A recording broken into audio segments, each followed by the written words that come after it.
दोस्तों, ओला electric mobility limited की बात करें तो स्टॉक के अंदर फ्राइडे को ज़बरदस्त तेजी देखने को मिली। स्टॉक लगातार बेहतर कर रहा है और इसके पीछे कुछ बड़ी वजह है जिसको समझने की कोशिश करेंगे।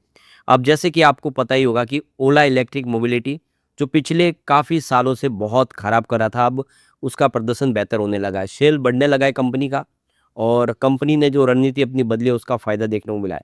मेक इन इंडिया के तहत यहाँ पे बैटरी बना रही है कंपनी और अभी फ़िलहाल कंपनी लॉस में है, लेकिन क्या आने वाले समय स्थिति बदलेगी और ओला इलेक्ट्रिक फिर से बेहतर कर पाएगा? समझने की कोशिश करेंगे इस वीडियो के माध्यम से। यहाँ पे कुछ लेटेस्ट अपडेट है जिनको हम एक-एक करके डिस्कस करेंगे। तो क्या ओला इलेक्ट्रिक मोबिलिटी में इस समय कुछ संभावना पॉजिटिव है? वैसे स्टॉक आप देखिए अपने आईपीओ प्राइस से अभी भी बहुत ही नीचे है। वो लो निवेशक जिन्होंने 150 के आसपास इन्वेस्टमेंट किया उनको भारी लॉस हो रहा है। क्या आने वाले समय में उसमें प्रॉफ़िट कमा पाएँगे? लेकिन फ्रेंड्स उससे पहले अगर आप पहली बार हमारे चैनल पे आए तो चैनल को सब्सक्राइब कर दीजिए, एक बेल आइकॉन दबा दीजिए ताकि जब भी नया वीडियो बने पहला नोटिफिकेशन आपको मिले। वीडियो पसंद आए तो लाइक से जरूर कीजिए। चलो फ्रेंड्स वीडियो स्टार्ट करते हैं। मैं हूँ आपका दोस्त एसपी दवे और हमारे अपने चैनल ऑनलाइन कमाई में आपका बहुत बहुत स्वागत है। सबसे पहले ओला इलेक्ट्रिक मोबिलिटी के कारोबार की बात करें तो 45 पर क्लोजिंग थी, जहाँ पे 3.88% की शानदार तेजी देखने को मिली, जबकि बाजार में गिरावट का माहौल था। तो थर्सडे की क्लोजिंग 43.32 पर थी और 43.40 पर पॉजिटिव शुरुआत हुई। वैसे इंट्राडे में 42.78 का लो भी बना।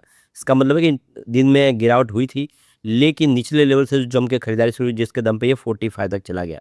तो 42 से 45 तक पहुंचा। वैसे 22 इसका 52 का लो बना हुआ है। पिछली बार जब गिरावट शुरू हुई थी आप देखिए 22 तक पहुंच गया था। हाई जो है वो 71 का है, जिससे स्टॉक अभी भी काफ़ी नीचे है। अब यहाँ पे देखिए वॉल्यूम ट्रेंड देखें तो आपको समझ में आएगा कि वॉल्यूम ज़बरदस्त बढ़ने लगा है। इसका मतलब बड़े फंड हाउस इसको लेकर पॉजिटिव हुए। तो ये देख सकते हो कि 1 जून को 13 करोड़ के आसपास का वॉल्यूम हुआ था। 2 जून को वॉल्यूम में कमी आई और ये 9 करोड़ के आसपास का वॉल्यूम रहा। लेकिन 3 जून को 26 करोड़ का ज़बरदस्त वॉल्यूम हुआ। 4 जून को भी 25 करोड़ का वॉल्यूम हुआ, जबकि 5 जून को 23 करोड़ का वॉल्यूम हुआ। यानी वॉल्यूम ज़बरदस्त बढ़ने लगा और एवरेज वॉल्यूम भी 19 करोड़ के आसपास का है। इसका मतलब ये स्टॉक में बड़े फंड हाउस अब एकदम से एक्टिव हो गए और जब इसका नतीजा देखने को मिला कि पूरे बाजार में वॉल्यूम के मामले में ओला इलेक्ट्रिक मोबिलिटी नंबर 2 पे पहुंच गया है। तो आप देख सकते हो कि टॉप 2 में शामिल हो चुका है। तो काफ़ी ज़बरदस्त वॉल्यूम में कामकाज हो रहा है, मतलब यहाँ पे बड़े फंड हाउस खरीदारी शुरू कर चुके हैं। तो ओला इलेक्ट्रिक मोबिलिटी ने 780 करोड़ रुपीज़ की रकम जुटाई है और इसके लिए 21.5 करोड़ इक्विटी शेयर इन्होंने अलॉट किए। तो ओला इलेक्ट्रिक मोबिलिटी ने क्वालिफाइड इंस्टीट्यूशनल प्लेसमेंट यानी क्यूआईपी के जरिए जो संस्थागत निवेशक है उनसे 21.75 करोड़ रुपये से ज़्यादा के इक्विटी शेयर उनको आवंटित किए और इससे इनको 780.24 करोड़ का रकम मिल गया है। तो कंपनी ने बताया कि 10 रुपीज़ की फेस वैल्यू वाले यहाँ पे करीब 21 करोड़ 75,78,428 इक्विटी शेयर योग्य संस्थागत खरीदारों को क्यूआईबीज को 35.86 रुपीज़ प्रति शेयर की इशू प्राइस से आवंटित किए, जिसमें 25.86 रुपीज़ का प्रीमियम शामिल है। तो आप देखिए 35 रुपये में शेयर ऑर्डर किए, स्टॉक की प्राइस इस समय 45 तक पहुंच गया। यानी जिसको भी क्यूआईपी में शेयर मिले उनको 10 रुपये प्रति शेयर का इस समय फ़ायदा हो रहा है। तो इशू प्राइस सेबी के आईसीडीआर नियमों के तहत निर्धारित 37.75 प्रति शेयर के फ्लोर प्राइस की तुलना में 4.98% या 1.88 रुपये प्रति शेयर की छूट पर तय किया गया है। क्यूआईपी के जरिए जुटाई गई रकम का इस्तेमाल कंपनी अपने बिजनेस विस्तार, अनुसंधान और विकास, उत्पादन क्षमता बढ़ाने और अन्य कॉर्पोरेट की जरूरत को पूरा करने के लिए करेगी। यानी इस समय फंड की आवश्यकता है क्योंकि बिजनेस को तेजी से बढ़ाना, नए नए मॉडल लॉन्च किए जा रहे हैं कंपनी की तरफ से। तो शेयर होल्डिंग के बाद कंपनी की चुकता जो paid up equity share capital growth है ओला इलेक्ट्रिक की, वो पेड अप 4,410.83 करोड़ रुपए से बढ़कर 4,628.41 करोड़ रुपए तक पहुंच गई है। वही कंपनी की कुल इक्विटी शेयरों की संख्या 441.08 करोड़ से बढ़कर 462.84 करोड़ तक पहुंच गई है। क्यूआईपी के जरिए जुटाई रकम ओला इलेक्ट्रिक बैलेंस शीट को मजबूत करेगी और तेज़ी से बढ़ते इलेक्ट्रिक वाहन बाजार में कंपनी जो कंपटीशन में पीछे रहेगी उसको आगे बढ़ाने में मदद करेगी, यानी मार्केट शेयर बढ़ा सकती है कंपनी का। यहाँ पे देखिए मई महीने में ओला ने ज़बरदस्त सेल में वृद्धि की है। 15,139 यूनिट बेचे, जो मंथ ऑन बेसिस पे 23% की वृद्धि बता रहा है।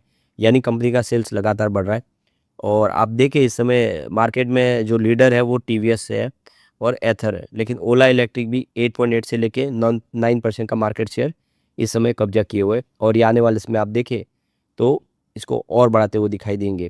कंपनी ने 1 मिलियन यूनिट बेच के एक नया इतिहास भी रचा है। तो कंपनी जो लगातार कमज़ोर थी, अब यहाँ से बेहतर होते हुए दिखाई दे रही है। तो यहाँ पे वो लिस्ट देख लेते हैं जिनको शेयर अलॉट किए गए, जो इन संस्थागत निवेशक है। तो मेरे asset large and mid cap fund जो पहला सबसे, इसको आप देख सकते हो कि यहाँ पे करीब 9.61% के शेयर अलॉट किए गए, जो टोटल इनका अकाउंट था उसमें। इसे सेकंड है Mirae Asset ELSS tax saver fund. Mirae Asset ने भी यहाँ पे 2.56% की होल्डिंग दी हुई है। फिर मेरे एसेट मिड कैप फंड ने यहाँ पे नंबर 3 पे जो है 3.20% की holding the. Motilal Oswal small cap fund number 4 पे है, जिनको यहाँ पे 5.13% की होल्डिंग दी है। Motilal Oswal active momentum fund की बात करें तो यहाँ पे 4.49% की होल्डिंग दी गई है। GM financial mutual fund value and funded की बात करें तो 0.26% की holding. GM financial mutual fund, GM flexi cap fund की बात करें 7 नंबर का जो फंड है, तो यहाँ पे 3.85% की होल्डिंग। और GM financial mutual fund, GM mid cap fund की बात करें तो 0.64% की होल्डिंग। और GM financial mutual fund, GM small cap fund की बात करें जो 9वें नंबर पे है, 0.38% की होल्डिंग। तो इस तरह से ये पूरा का पूरा जो है होल्डिंग अलॉट किया गया है म्यूचुअल फंड जो है अलग अलग।